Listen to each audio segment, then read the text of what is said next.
The Centennial Convocation of the John Marshall Law School is now convened. Professor Maureen Kordesh, Director of our Lawyering Skills Program, will sing our national anthem. May I ask the Assembly to rise and remain standing for the invocation, which will be delivered by His Eminence, Francis Cardinal George, the Archbishop of Chicago.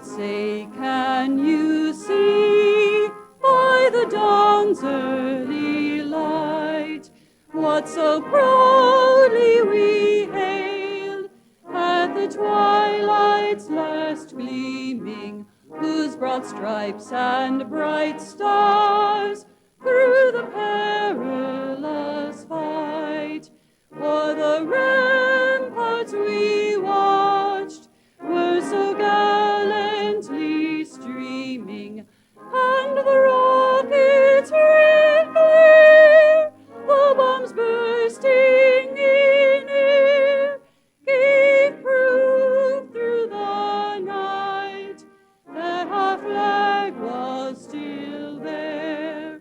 Oh, say does that star-spangled banner yet wave o'er the land of the free and the home of the brave?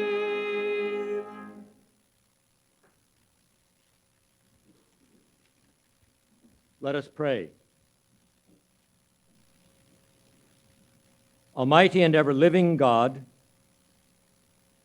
help us to rejoice in your presence to us now and to be thankful for your presence across the ages. Bless this school, the John Marshall Law School, on its 100th anniversary. Bless its faculty, administration, students and alumni, and all of us gathered here today. Bless through us the poor, the disinherited, the fragile, and all those who can be made strong only through your grace and the protection of good law. Bless practitioners of the law who learn here that equal access to it makes us equal as citizens and goes far toward creating a just society. Today we thank you for the blessing this school has been to our city and beyond for 100 years and shall be, we pray, for many years to come. Almighty and ever-loving God, your law is written in your works. Your law is witnessed to in the history of your sons and daughters. Your law speaks in the stillness of our hearts. Teach us to hear in the depths of our shame and our joy, to learn from the events of history, to sense in the patterns of creation what is your will for the people you love. Almighty and ever merciful God, in your will, made partially evident in good law, we find the treasure that is beyond all imagining, the judgment beyond all reckoning, the goal of all our desires. Give us, now and always, listening hearts and discerning minds, intent upon that good duty of serving our sisters and brothers, and desirous for your glory, which you will us to share, now and forever. Amen.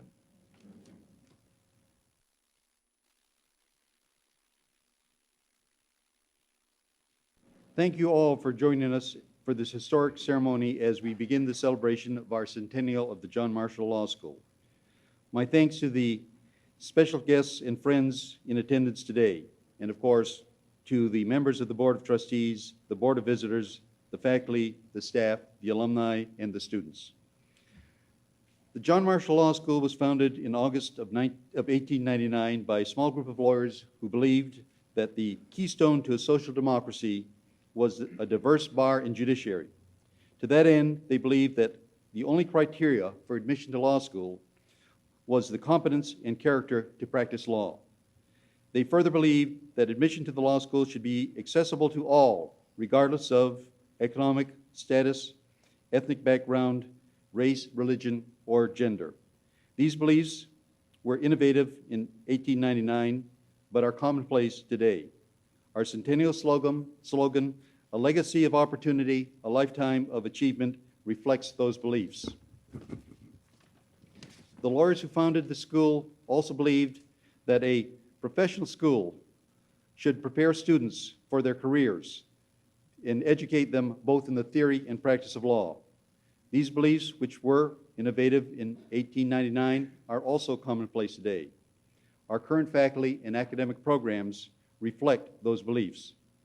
The beliefs of open access to law school and an education that provides a harmonious blend of the theory and practice of law have defined the school's traditions and guided it to its success in the past century.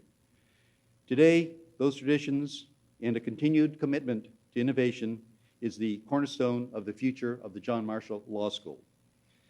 The theme of the centennial events is involvement and participation. The law school's celebration of its 100 years services to Chicago and the legal community is a celebration of the people who have had a hand in its success. The small group of lawyers who in 1899 founded the school and the dedicated people who ensure the operation of the law school today, people of competence and character, have always made the difference at the John Marshall Law School and will always make that difference.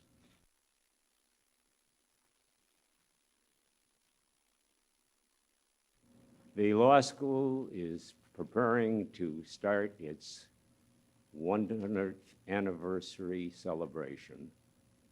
Over 50 of those years, the law school has been a very important part of my life. I graduated 50 years ago this year. I was in law school before leaving for service, came back, started law school all over again because while I did not end up knowing any torts or contracts, I knew I sure didn't remember any after coming back to start over again. And the best part of all of this, so far as I am concerned, this is the room from which I graduated, and so did Trustee Marigus, who was in my class. This room was our graduation room. Obviously, our classes were a little smaller in those days. We graduated in 1948. The law school, to us, represents the lifeblood of what we obviously believe very firmly in. This is the beginning of my 31st year as president, which is a form of insanity. But one thing is for certain. I'm here, and many of us are here, and the majority of the faculty and trustees fall in that category.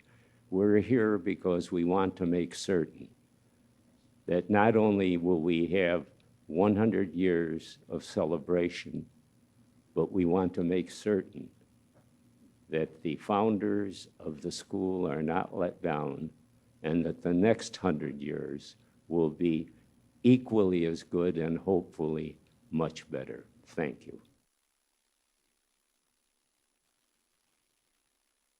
Dear colleagues and honored guests, on this most joyous occasion, I welcome you. As chair of the Faculty Executive Committee, I've been asked to say a few words, especially a few, on the contribution of the faculty to the law school. Well, if the administration is the head and the students the body of this law school, I say to you that the faculty is the very heart of this institution. Until the mid-1970s, a dedicated few who taught 15 hours a week and thought nothing of it, with summer courses not paid extra, were the heart of this school. They were assisted by an even greater number of part-time practitioners and judges. And what they did was something unique. They opened the doors of this law school to people who were excluded from other institutions because of race or immigrant-sounding names. Before diversity became a fashionable buzzword in academic circles, John Marshall was a diverse place. Before I joined the faculty in 1975, I was riding on a train behind two students, and one said to the other, "You know, I'm going to go to John Marshall for 2 years. They work you hard, but they teach you the law. And then I'm going to transfer where I can take it easy." At that point, I decided, I think I'm going to join that faculty. And I've never regretted it. As we approach the new century, we have over 50 full-time faculty members. Although an occasional source of anxiety to our dean, we have a very robust and sometimes raucous faculty that is full of ideas that differ from one another. But what impresses me is despite our differences, we have a great deal of respect for one another. And that's a rare commodity in the academic world that I prize very highly, and I'm sure my colleagues do. Few institutions have combined legal theory as so well with legal practice as John Marshall Law School. Our academic tradition is nourished by our roots in practice and in the public service of this community. We do not see legal practice as something alien, but the very grist of our legal writing and research. You can find our scholarship in the briefs filed with Supreme Courts across this country, in memoranda filed with judicial conferences, in readable articles prepared for lawyers and non-lawyers alike. Finally, I think the most precious thing we have contributed is our approachability, our openness to our students.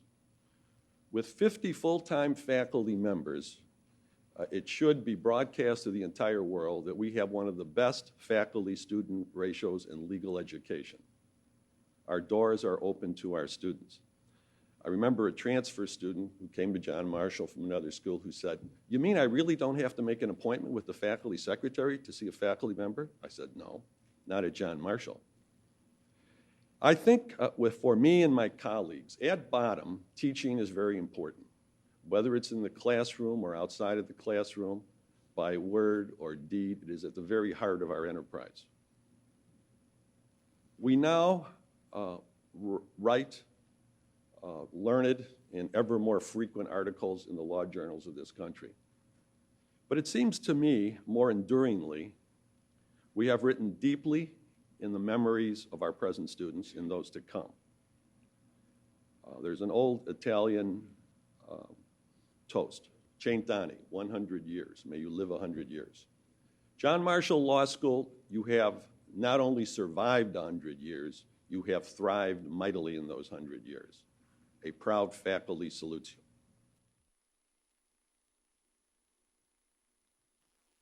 Good afternoon.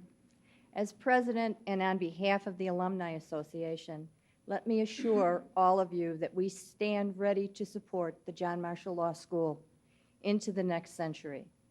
The opportunities afforded all of us as a result of the education obtained at this institution are a part of the legacy the law school continues to achieve.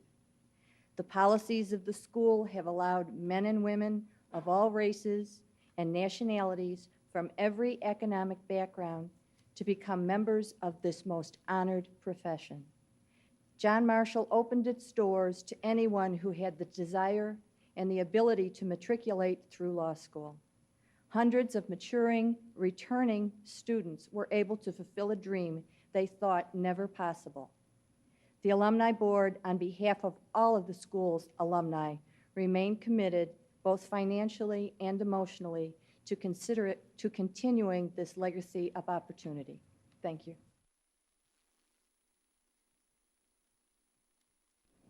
Good afternoon and welcome to all of our distinguished guests today, our faculty, administration, students, alumni, and our family. I'd like to thank everyone for coming out and sharing this very special time in John Marshall's history with us today. The John Marshall Centennial slogan is a legacy of opportunity and a lifetime of achievement. That slogan, along with the speakers you've heard before me and the ones you'll hear after me, give you a good idea of how John Marshall prides itself on giving opportunities to students who might not otherwise have the opportunity to obtain a quality legal education. But there is something missing between that initial opportunity and those subsequent achievements. Those are the opportunities and achievements that these students have to succeed while in law school. The Student Bar Association and the student organizations at John Marshall are very strong and very active. And I know that we wouldn't be nearly as strong and active as we are if we didn't have the 100% commitment and support of the administration that we do. The John Marshall legacy of opportunity started in 1899 when the founders of our school felt that there needed to be opportunities for students other than wealthy white males to obtain a legal education. While this may not seem all that unusual in this day and age, it was a very gutsy concept 100 years ago. John Marshall has been committed to carrying this concept through, even in the way that they operate today. We have over 30 active student organizations that are funded by the Student Bar Association, ranging from the Black Law Students Association to the Gay and Lesbian Legal Alliance to the Women's Law Caucus. John Marshall also has a very innovative admissions program called the Conditional Program. This is a program that allows students who may be deficient in one of the admission criteria to take 2 classes. If those students get a certain GPA, then they're admitted unconditionally to the law school. This year alone, many of our student leaders are products of that conditional program. Myself, the editor of our law review, the Chief Justice of our moot court, and heads of many of the other student organizations are all conditional program success stories. John Marshall continues 100 years later to encourage diversity and provide opportunities to their students. On behalf of the Student Bar Association and all John Marshall students, past, present, and future, I'd like to say congratulations to the John Marshall Law School on their commitment to offering opportunities, encouraging students to achieve. Thank you.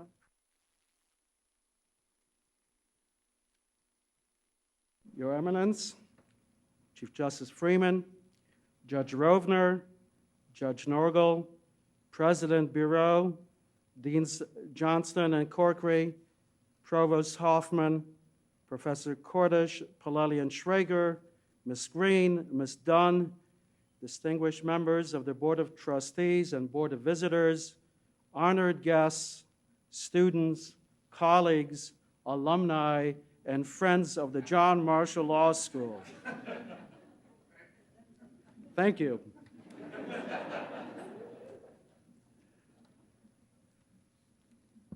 "100 years ago, a corps of Chicago's most prominent and respected lawyers and judges laid plans for the city's newest law school to be named in honor of John Marshall, whose 243rd birthday we celebrate today, in anticipation of the centennial of his 1801 appointment as the Chief Justice of the United States Supreme Court. These founders were James H. Cartwright, Justice of the Illinois Supreme Court for more than a quarter of a century; Stephen S. Gregory, President of the Chicago Bar Association; James S. Harlan, the son of the first Harlan to sit on the United States Supreme Court, and who later served as a member of the Interstate Commerce Commission; James G. Jenkins, Judge of the United States Court of Appeals; John N. Jewett, a former president of the Chicago Bar Association who had declined an appointment to the United States Supreme Court; Edward T. Lee, who made his reputation in a private practice of law, and Luther Laughlin Mills, the state's attorney of Cook County and one of Chicago's best-known trial lawyers. They were innovators, driven by a noble purpose and vision to create a law school for the common man and woman, black and white, native and immigrant, without regard to social or economic status. This was to become the People's Law School, exemplifying Abraham Lincoln's remarkable commitment to equality of opportunity and his vision for an open society in which all people would have an equal chance to reap the rewards of the American dream. This was no accident. Their cause was just. The time was right. Out of the ashes of the Great Fire of 1871, Chicago of the 1890s was a giant in industry and technology, the innovative center of commerce, and the nation's hub of rail transportation. Its growth and influence were unparalleled. This was the city of Marshall Field, Cyrus McCormick, Potter Palmer, George Pullman, Gustavus Swift, and Philip Armour. It was the Union Stockyards, the Board of Trade, the Chicago Stock Exchange, the Art Institute, the Chicago Symphony Orchestra, the world's Columbian Exposition, and the elevated trains of the Union Loop. Its infrastructure was conceived by creative innovators of architecture and engineering, Dankmar Adler, Louis Sullivan, Daniel Burnham, John Root, and William Jenney. It was a city which saw the rise of an elite class of newly rich who flaunted their wealth, a city of opportunity for the privileged rich. In contrast, it was also a city that closed off the opportunities for ordinary men and women. Chicago of the 1890s was the home to 1 million new Americans, a city of tenements, pollution, and disease. Men, women, and children toiled long hours in grueling working conditions in giant industrial plants, stockyards, and sweatshops, so vividly captured in the literary works of Theodore Dreiser and Upton Sinclair. A city of poverty, despair, and cultural and social alienation. It was the home of anarchists, socialists, strikers, strike breakers, soup kitchens, homelessness, and starvation. There was violence in the streets. There was violence in the workplace, corruption in city government and in the courts, inhumane prison conditions, and a harsh criminal justice system. Chicago was the Haymarket Square riot of 1886, the financial panic and depression of 1893, and the Pullman strike of 1894. This was the city of the International Association of Working Men, Eugene Debs, the American Railway Union, and the temporary abode of President Cleveland's federal troops. It was the city of populists William Jennings Bryan and the 1896 Democratic Convention. The United States of the 1890s sanctioned Jim Crow segregation. Chicago of 1893, which sought validation through the Columbian Exposition, built its White City in Jackson Park, excluding already marginalized blacks. And the obnoxious separate but equal doctrine of Plessy v. Ferguson in 1896 legalized racism in America. Lynching of blacks was rampant. Illinois, the land of Lincoln, the home of abolitionists, had become hostile to former slaves and other African Americans. Chicago also was a city where Ida B. Wells and Frederick Douglass denounced racism in America. Women were still excluded from the political process and of the American dream. In her essay entitled A Woman's Right to the Ballot, written in 1895, Amelia Bloomer stressed the value of education, urging colleges and universities to open their doors to women. Amidst these contradictions, courageous women and men stepped forward to reform our city and America. Carl Sandburg promoted the cause of democracy. In The People, Yes, he wrote, "As I would not be a slave, so I would not be a master. This expresses my idea of democracy. Whatever differs from this, to the extent of the difference, is no democracy." Jane Addams and the settlement movement acted humanely to redress alienation and the exploitation of immigrants from Southern and Eastern Europe. She said that the opportunity for education is a manifestation of the democratic ideal of our country. Others agreed. There was a John Dewey who developed a public education philosophy. There was a Clarence Darrow, the people's lawyer, who saw law as a key to social change as he championed unpopular causes, and a John Altgeld, a decent public servant who believed in Lincoln's vision for a just and open society.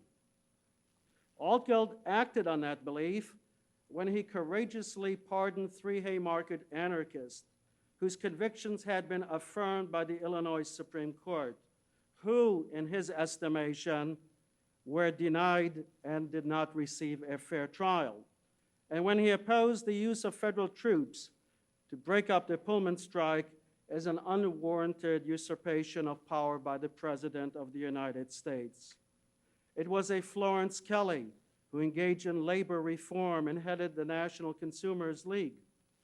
And it was Chicago's reformers who created the world's first juvenile court system in 1899.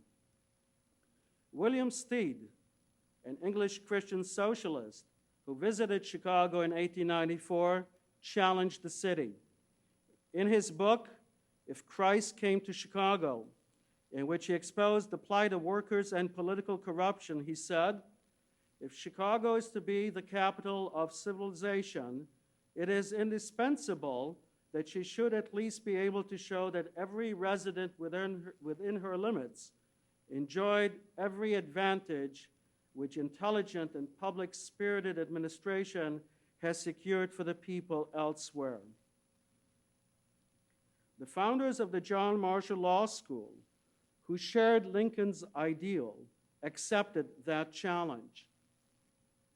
When the John Marshall Law School opened its doors in the fall of 1899, men and women, black and white, immigrants and children of immigrants seized that opportunity. It was no accident. Their cause was just. The time was right.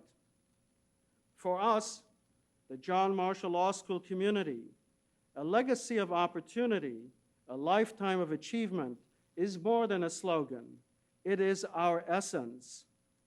That noble ideal has guided and advanced us for 100 years. May it continue to be the driving force for the years to come.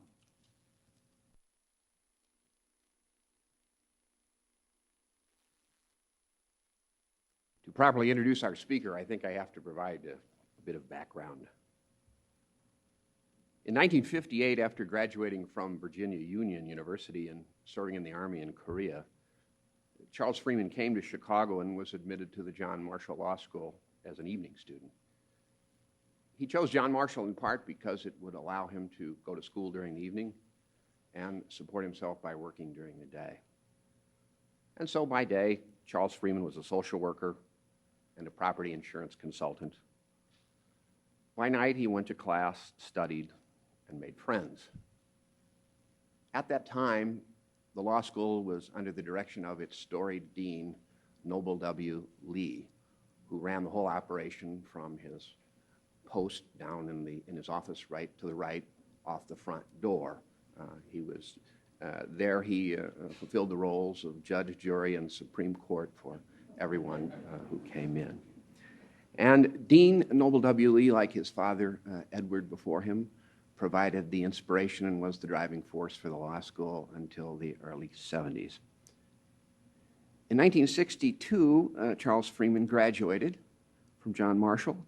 He was active in politics, and he became friends with a young lawyer by the name of Harold Washington, who later became mayor of the city of Chicago. At one point, he succeeded Harold Washington as a hearing officer for the Illinois Industrial Commission. For the next 30 years or so, Charles Freeman worked as a lawyer, prosecutor, and a judge. He was elected to the Circuit Court in 1976, the Appellate Court in 1986. In 1990, he was elected to the Illinois Supreme Court, and in 1997, he became the Chief Justice of the Illinois Supreme Court. With his election to the Illinois Supreme Court and his appointment as Chief Justice, Justice Freeman made history, becoming the first African American to hold these positions. He thus brought important diversity of viewpoint to the court and continues to serve as an inspiration to thousands of lawyers and law students today. However, there are other elements of his story that are worth noting. If you look at the record, you will see that Justice Freeman's career shows the steady progression of a determined and talented lawyer who's paid his dues and worked his way up through the ranks, and who, by virtue of his hard work and good judgment, has now made it to the very pinnacle of the legal profession. On the banners around the law school and in some of our publications, you will see that we describe our school and its 100-year history as a legacy of opportunity and a lifetime of achievement, all in the context of a strong and vigorous tradition of independence. In terms of opportunities seized, achievement attained, and a fierce sense of independence demonstrated over the course of a lifetime, we could not have a more fitting speaker for our convocation today than Justice Freeman. We are particularly gratified he is here today to help us celebrate this most important occasion for the law school. It's my great pleasure to introduce to you our keynote speaker, the Honorable Charles E. Freeman, Chief Justice of the Illinois Supreme Court, class of 1962.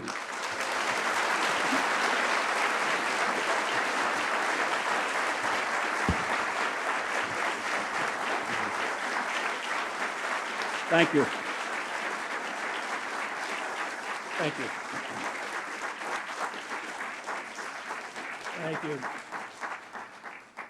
To His Eminence Francis Cardinal George and Dean Robert Johnston, Mr. Louis Biro, who's the President of the Board of Trustees and a hardworking president, that the faculty, distinguished guests, and to the student body, good afternoon. And Dean Johnston, I want to thank you for this invitation to speak here today, and Associate Dean John Corkery for your very kind words. You mentioned my earlier years in attending night school here, and some things just flashed into my mind as he spoke. And that was the fact that my wife, who joins me here today, would quite often walk with me down to John Marshall, and that's been 39 years ago. And our son, Kevin, a young lawyer, sits next to her, and they honor me by their presence here today. I see so many fine friends that I knew from John Marshall and a professor that was here when I attended John Marshall. I also see one of the pranksters of John Marshall, Wadswick, and when we think about Dean Noble Lee, I think about the great prank that he started one time. He wanted to find out the representative district of all the students to have them to write to Springfield to encourage the representatives from their district to prolong the sessions to keep Noble Lee in Springfield. That did not work, but I am sincerely delighted to be here and to have been included as a participant in the Centennial Celebration of my alma mater. It is really just a high honor.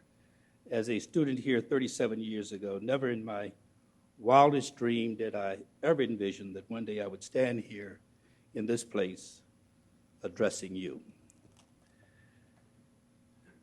Neither, I'm certain, did any of my professors, including But having accepted this invitation to speak, I began to ponder almost immediately what words could I offer, what could be relevant, fitting for such an occasion so auspicious as the Centennial Celebration. A myriad of thoughts began to flood my mind.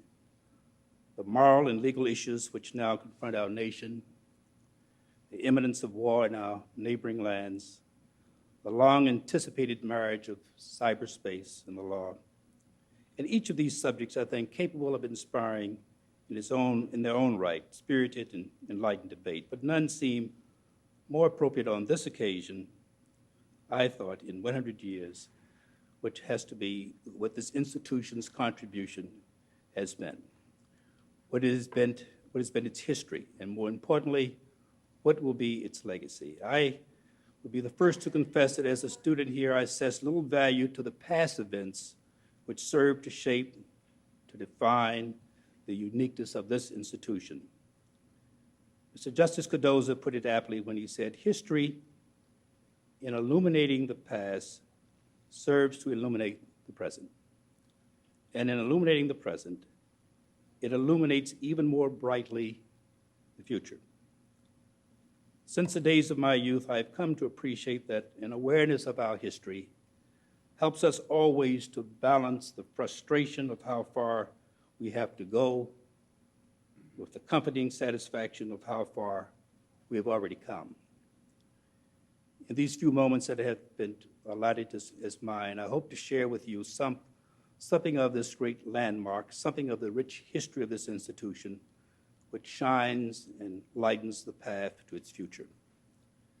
On the occasion of John Marshall Law School Centennial, no subject to me is more relevant or more essential. It is, of course, accepted that John Marshall has been, from its inception, at the forefront of bringing about social change.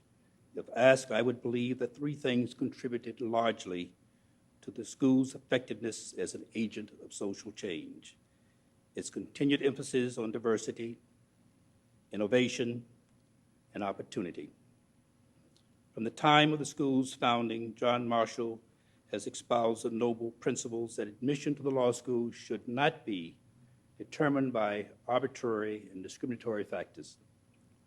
Though founded just at the turn of the century, when our nation was yet struggling with the issues of equality and race, then as now, neither race, origin, sex, religious affiliation had any place in the admissions determination. In keeping with that principle, soon after opening its doors, persons like Edith Sampson, the first African-American delegate to the United Nations General Assembly, as well as other women like Martha Caldwell, who campaigned so vigorously for the right of women to serve on juries, were admitted to study law at this institution. In 1934, 1 year after my birth, Euclid Taylor, an African-American, joined the faculty at John Marshall Law School, becoming the first of his race in this nation to teach at an integrated law school. One need not resort to the volumes which speaks this institution's history in order to determine its strong commitment to diversity. It is readily apparent. And in law, as so many of you know, when a thing is by itself evident and no other explanation is deemed plausible, those of us in the profession, within our arsenal of terms, use the Latin phrase res ipsa loquitur. The thing speaks for itself.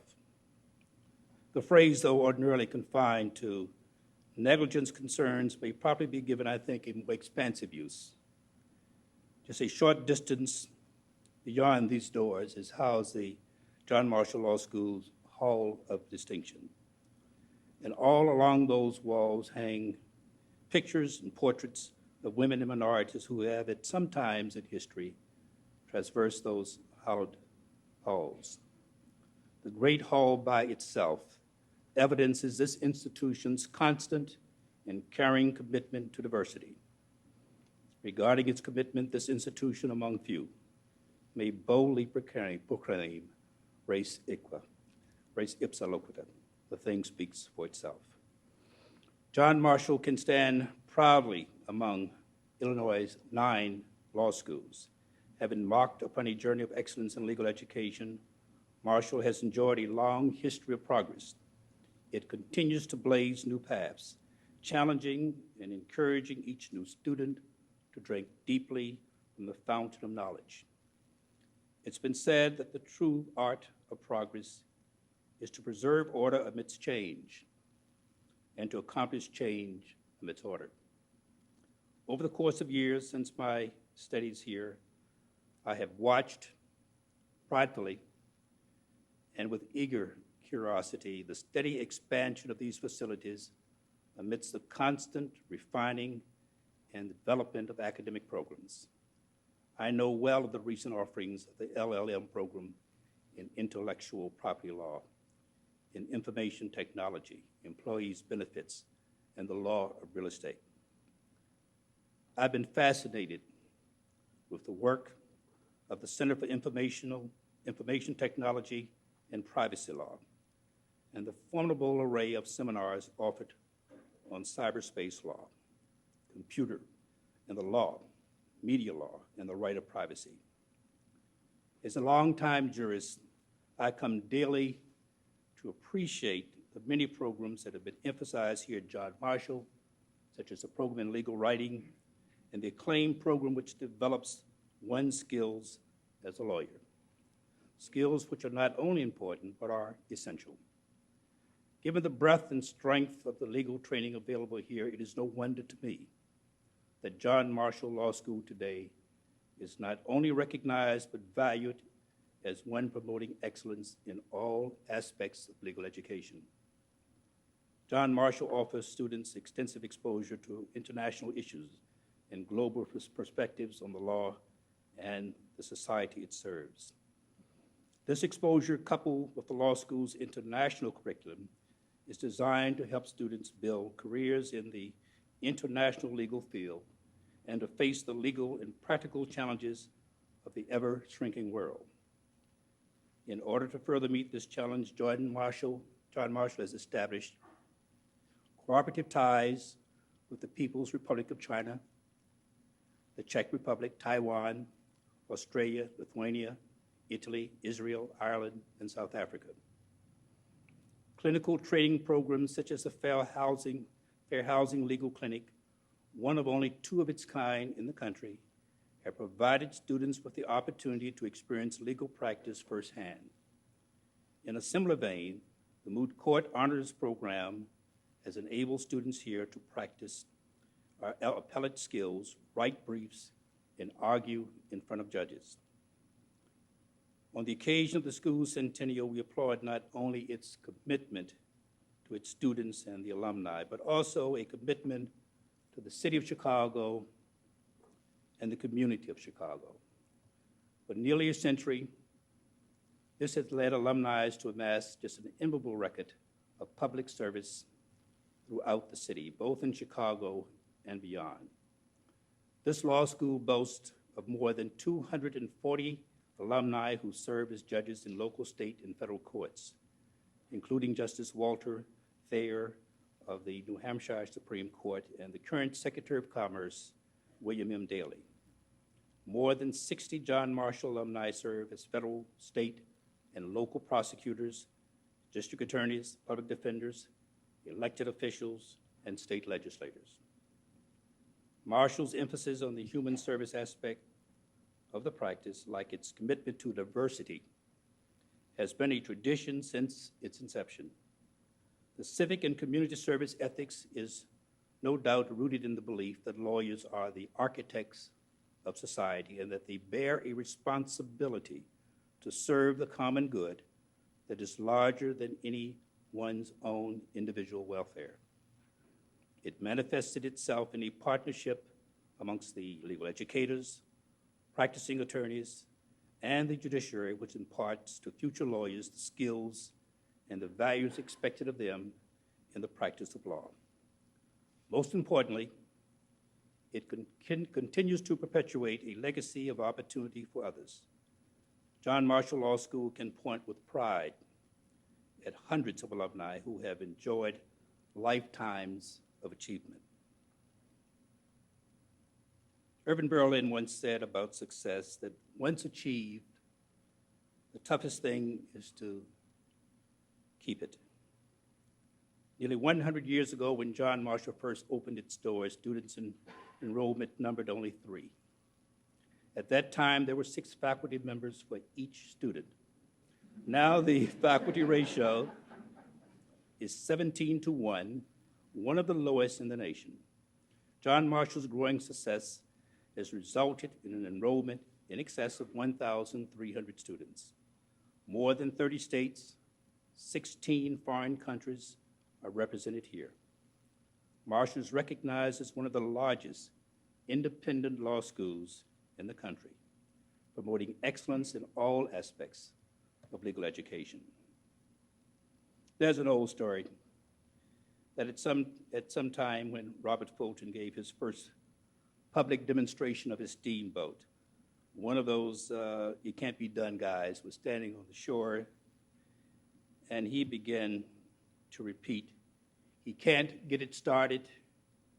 He can't get it started." Suddenly there was a belch of steam and a large cloud of smoke, and the steamboat slowly but surely began to move. The man was just absolutely startled and in amazement for a moment, but then he began to chant, "He can't get it stopped. He can't get it stopped." This centennial represents John Marshall's first demonstration of excellence in legal education.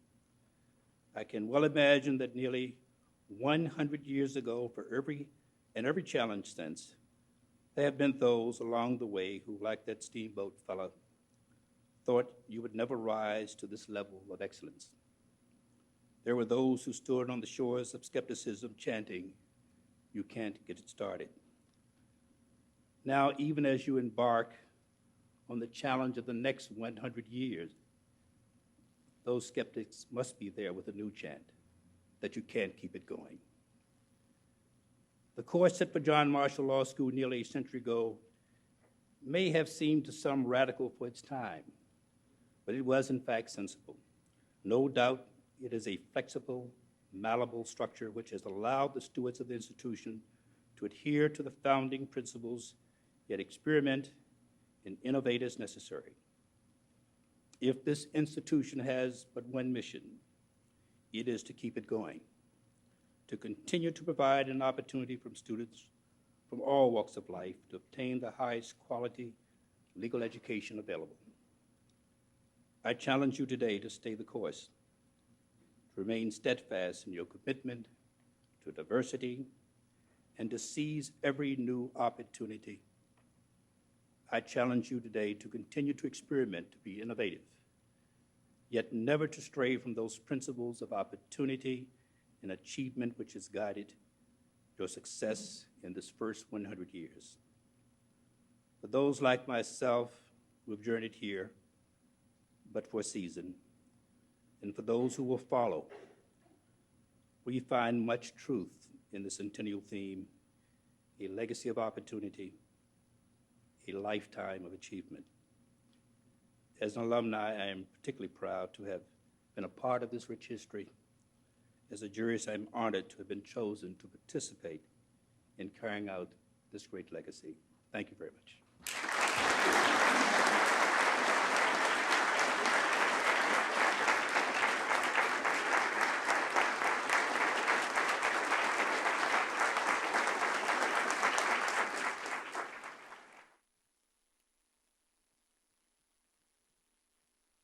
Justice Freeman, that was just wonderful. In thinking about this momentous occasion, it occurred to me that the John Marshall Law School is a younger sibling of the Seventh Circuit. Our circuit is 107 years old, having been established in 1891. And thus, we were only 8 years old when this school was born. So, in reality, we grew up together. Whenever I walk down Plymouth Court or Abraham Lincoln Maravitz Place, as I prefer to think of it, and indeed anywhere in the environs of the Dirksen building, I see the John Marshall students.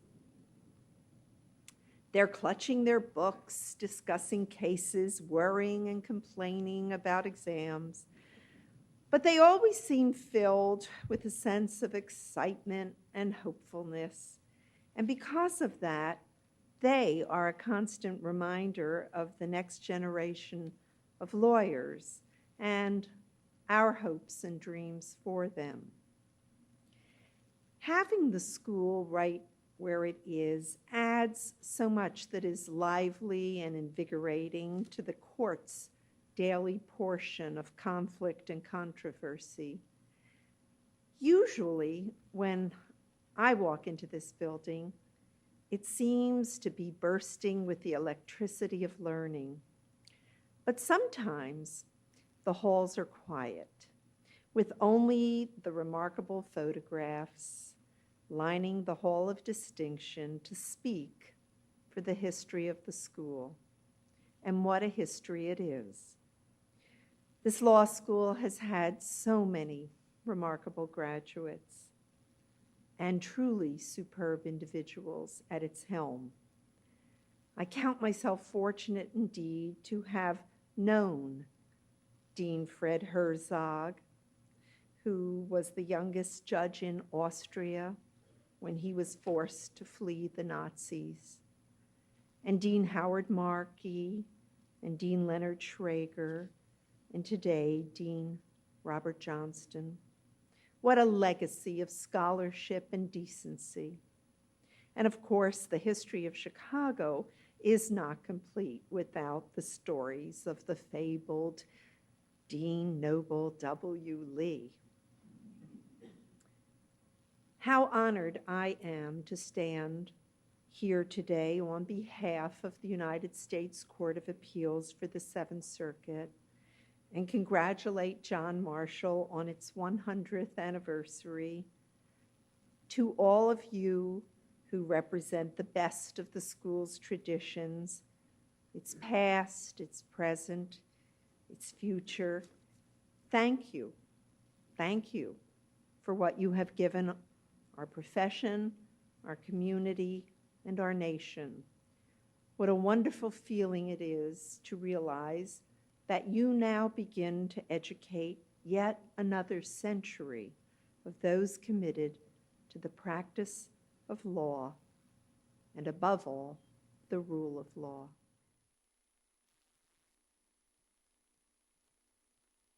Distinguished guests, friends all, I'm supposed to speak to you on behalf of the organized bar, so on behalf of the organized bar, I bring congratulations and best wishes to the John Marshall Law School. On behalf of the Chicago Bar Association, I bring much more. I've worn many hats over the years: part-time teacher, full-time lawyer, dean of the law school, now president of the Chicago Bar Association. And while others may toast the past, it's the future which I find so exciting. I have watched the school grow in confidence as it continually experimented in an attempt to find the ideal mix of law as a humanistic study and law as a profession. Among all others, the John Marshall Law School has always recognized that what lawyers do is the logical progression to what lawyers know. The John Marshall Law School and the Chicago Bar Association are literally joined at the hip. We share a library, and now additional common facilities in the building next door. There is no doubt in my mind that in the coming years, areas for joint programs and endeavors will continue to grow. And this partnership we have created will add much to the legal community in Chicago, and at the same time be of great benefit to our students as they prepare for their life in the profession. I also believe that the John Marshall Law School and the Chicago Bar Association, working together, will be a paradigm for others who may still hold the view that the legal education establishment and the practicing bar share little, if any, common ground. We will together show that this is not true. Thank you very much.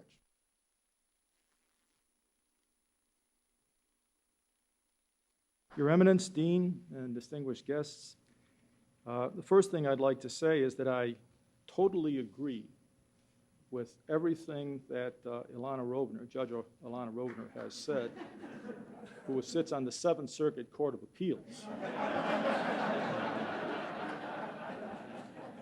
Once again, brilliant. They're wonderful. I, too, sit in the Dirksen building, and I'm on the 23rd floor, and I can see John Marshall Law School. And I can also see the Metropolitan Correctional Center. And I know there's a church on Van Buren and Wabash. I know that personally. And the one thing I have learned, that it's better to be where I am, you know the rest of that, than to be at the MCC. That's the great truth. Now to my remarks. This Centennial Celebration is especially significant to me. For a century, the John Marshall Law School has provided opportunities for thousands of students. And for a quarter of a century, I have been on the bench, and I can't believe that, but it's true, because of the initial opportunity that was given to me. And not despite, but because of its age and experience, the John Marshall Law School is in its prime. And like the fertile octogenarian we encountered in our first semester of law school, John Marshall is the fertile centenarian, not as a matter of law, but as a matter of fact, who produces thousands of competent, dedicated, honest lawyers who respect the rule of law and honor a God above us all.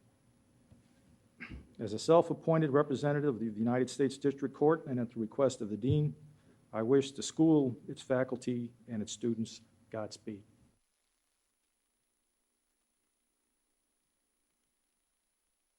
It is a great honor and pleasure to participate in the John Marshall Law School's Centennial Convocation. As Provost of the University of Illinois at Chicago, I am especially pleased to be part of this splendid occasion because John Marshall and UIC share so much in common. Over the past century, John Marshall has set the example for how urban institutions can contribute to the vitality of the city of Chicago. John Marshall epitomizes what an urban institution can be and should be. It is truly the exemplar of public service and equal access. One of John Marshall's most admirable hallmarks has been its commitment to access, ensuring that the law and legal education are open to everyone, not just to the well-to-do, the elite, the white, or the male. John Marshall has taken a leadership role in addressing the Chicago area's needs and serving the community in the education of lawyers from diverse backgrounds, lawyers who have gone on to practice law in a wide variety of specializations. Through innovative programs such as its Fair Housing Clinic, one of only 2 in the nation, John Marshall has long been committed to providing programs of social service and public outreach. Like John Marshall, UIC shares a vision and tradition of providing an excellent education in an urban setting where students of all races can work their way through school and become productive citizens. While relatively young compared to John Marshall, UIC also has a heritage of opening doors and providing opportunities. Its roots date back to 1946, when the University of Illinois established a 2-year school on Navy Pier to meet the educational needs of returning World War II veterans. Now located on the near west side, UIC continues to meet the social, economic, and health needs of its community. Today, UIC recognizes it, as John Marshall does, has a responsibility and a unique opportunity to continue to contribute to the well-being of Chicago and to discover solutions and share knowledge that will benefit the metropolitan area. Through its Great Cities program, UIC expresses its commitment to use teaching, research, and service programs to improve the quality of life in the Chicago region. We are very proud that we, as John Marshall, are one of the most diverse universities, as you are law schools, in the country. Our entering class this year is 55% minority, and many of our students are the first in their families to attend college. We graduate more African American physicians and Latino physicians than all but 2 other medical schools in the United States. And most of our graduates, as most of yours, practice in the Chicago area. Yes, UIC and John Marshall are alike in many ways. We both share a commitment to access and diversity as a core of our institutions, and we strive to improve the lives of the citizens of our communities, as well as to address the greater concerns of the vital city that we both call home. So we congratulate you on your 100-year legacy of outstanding service and achievement, and wish you the best of luck and continued success for the next century. Thank you very much.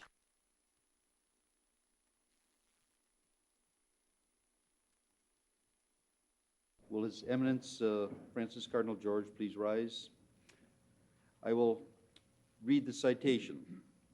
As a young boy, His Eminence Francis Cardinal George would often visit Holy Name Cathedral and listen to Cardinal Stritch. Now Francis Cardinal George is the 8th Archbishop of Chicago and the first native Chicagoan to serve in that office. His academic studies have earned him a bachelor's and master's degree in theology from the University of Ottawa in Canada, a master's degree in philosophy from the Catholic University of America in Washington, D.C., a doctorate in American philosophy from the Tulane University in Louisiana, and a doctorate in ecclesiology from the Pontifical University Urbana in Rome, Italy. As a member of the Missionary Oblates of Mary Immaculate since 1957, Cardinal George has served as Provincial Superior of the Midwestern Province for the Oblates in St. Paul, Minnesota, and as Vicar General of the Oblates in Rome. He is a man who, in his own words, determines success by how well he serves, and his life and work have been marked by the service to his God, to his church, to the people, and to the sense of mission that he has. He has not been called, had he not been called to become a priest, he would have aspired to become a teacher. In the message he delivered at his installation as Archbishop in May 1997, Francis Cardinal George asked people to think of him as Francis, their neighbor. He believes Christians should look upon everyone as potential neighbors, and that his church should create a neighborhood in which everyone can be at home, especially the poor, the unborn, the dying, and the most vulnerable. Francis Cardinal George is a man of faith who devoutly believes in hope. He believes in working for justice that does not suppress differences, but delights in them and helps us share them. And he believes in the moral foundations of working for the common good. Your Eminence. By the authority vested in me by the Board of Trustees of the John Marshall Law School, it is with great personal pleasure that I confer upon you the degree of law oneris causa, with all of the rights and privileges appertaining thereto.